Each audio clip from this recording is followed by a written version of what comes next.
Welcome to Handmade Happenings. I'm Marissa. Today I'm making a baby gown. So I found this dragon print fabric and I thought it was adorable and really wanted to use it. And then I realized that it was flannel, which for me kind of limits what I will use it for. Fortunately, I do have a go-to pattern for flannel baby outfits, and it is View 3 of the Layette Gown Collection by Sarah Classic Sewing. This view is extra long with elastic at the hem, and then has a rounded yoke with some smocking on the front piece.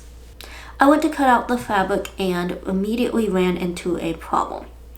I had evidently read the back of the pattern envelope incorrectly and didn't buy enough material for this project. Well, at least not if I was going to cut it out exactly as the pattern called for it to be cut out. See, this is a directional print fabric, which means that there is like a right way and a wrong way to cut it. I can't rotate patterns for a more efficient cutting layout without ending up with some of the print upside down, which in this case would mean I would have dragons standing on their heads. However, I also knew that I could not get any more of this fabric, so I had to decide, did I want to continue with my original plan and just compromise on how some of the print would look, or try and find another project. After some thought, I decided that I really did not want to do a different project, so I went ahead and cut the sleeves and the front piece in the correct direction, so with the print going the right way, and then took the back piece and rotated it so that it was cut in the opposite direction, meaning that the print was upside down on those back pieces. But I do figure it's on the back, so it's slightly less noticeable. In addition to that, I was supposed to cut the back piece on the fold, and because of the limits of the fabric, I was not able to do that, so I went ahead and cut out two different pieces. Now, ideally, when doing something like this, a seam allowance needs to be added along that edge that would normally be cut on the fold in order to sew the two pieces together and still get the same finished size on the garment.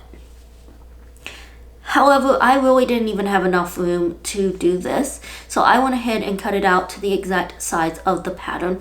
Because this is such a loose fitting garment, I have a little more leeway to do that and not have it cause an issue. If this was something really fitted, I wouldn't be able to do that. Anyway, after cutting out all of the pieces, I pulled out my pleater.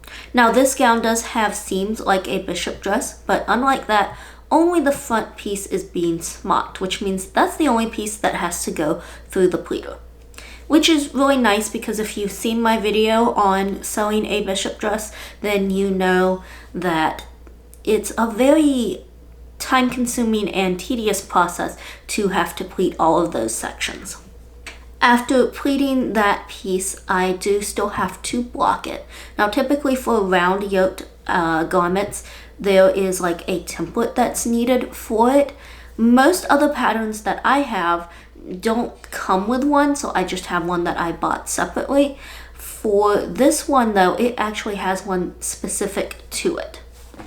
So to block this, I pinned the piece to the template, lining up those sides with the lines that mark the front piece.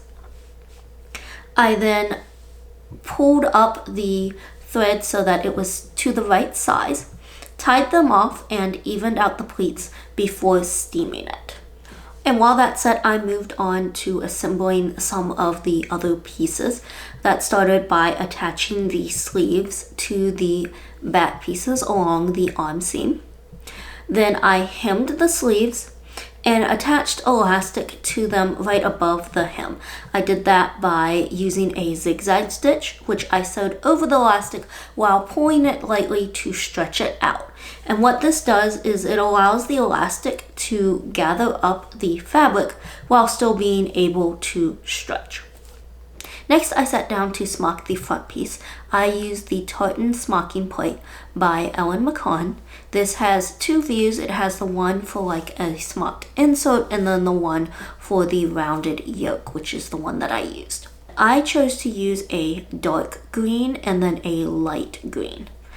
And that was just because I couldn't quite think of anything else that would work with like the print. However, it may not have been the best idea because the two colors did kind of blend together a little bit. After finishing the smocking, I steamed it again and then was ready to finish assembling. So first thing I did after steaming was remove the pleating threads, and then I attached the front to the sleeves along that seam. This basically attaches all of my pieces at this point. And since the sleeves and back pieces are not smocked, I have to gather them. So I ran gathering threads along the top edges of those pieces, and then went back to my blocking template to make sure that each piece was gathered the appropriate amount. Then I pressed freezer paper onto the back of the smocked section. This is not permanent. It is just to hold the pleats in place when I sew over them in the next step. I cut a strip of fabric on the bias for the neckline, but before I can attach it, I do need to finish those center back edges. Now on the pattern, this, if it was cut on the fold, would require another strip of fabric and creating a placket. But because mine is not cut on the fold, I just took the top of the edges and folded it over twice on both sides and pinned them in place. I'll come back later to sew them down. Then I took the strip of fabric for the neckline and pinned it on, folding over the edges to match that folded edge of the gown. Then I sewed those two pieces together and removed the freezer paper from the smocked part. Next, I sewed both of the side seams as well as the rest of that center back seam. And for that back seam, I did use a wider seam allowance because it was cut pretty much right on the selvage edge, and for this fabric that edge is not the same look as the rest of the fabric. It's white and has words on it, so I wanted to make sure that my seam allowance was deep enough to not let any of that show on the right side of the outfit. Then I folded up the hem and sewed in a casing, leaving an opening so that I could thread elastic through it. And I forgot to film this, but basically I just threaded the elastic through using a safety pin and then pulled it tight so that the bottom started to gather up. I trimmed the elastic down to the desired size, sewed those two ends together, and then closed up the opening of the casing. Now I went back and sewed the center back opening as well as the neckband down using a whip stitch, and finished everything off by attaching buttons and button loops to the back.